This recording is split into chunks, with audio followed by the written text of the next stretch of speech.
दुकान आया, किसी के हिस्से में मकान आया। मैं इतना खुश नसीब हूँ, मैं इतना खुश नसीब हूँ कि मेरे हिस्से में मेरी माँ भी आई और मेरे हिस्से में मेरा बाप भी आया। बापानं ठरवलं 4 लेकरं आहेत बापाला, पाटणा पाडायचा विषय निघाला। बापानं 4 हिस्से पाडले, एका हिश्श्यात दुकान ठेवलं, एका हिश्श्यात शेती, एका हिश्श्यात घर, एका हिश्श्यात मायबाप।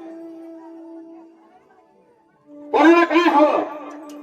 जे चमत्कार होते, कोणी दुकान घेतलं, कोणी घर घेतलं, कोणी शेती घेतली, जो साधा गोळा होता त्यानं मायबाप घेतले। पण मायबापांच्या पदरी अनुभव होता, त्यांनी शून्यातून विश्व निर्माण केलं होतं। हे सगळं वैभव त्यांनी शून्यातून निर्माण केलं होतं। पुन्हा मायबाप कामाला लागले आणि त्या साध्या भोळ्या पोराला घरही घेतलं, दुकानही टाकलं, शेतीही घेतली। त्या तिघांनी मिळून जेवढं होतं तेवढं एकट्याला दिलं। ही ताकद आहे मायबापांच्या आशीर्वादामध्ये, ही ताकद आहे मायबापांच्या सेवेमध्ये। म्हणून आताच्या पिढीला नम्र विनंती आहे, मायबापांचा आदर करा, मायबापांची कदर करा। आणि जगाच्या पाठीवर माय आणि बाप यापेक्षा कोणताही देव मोठा नाही।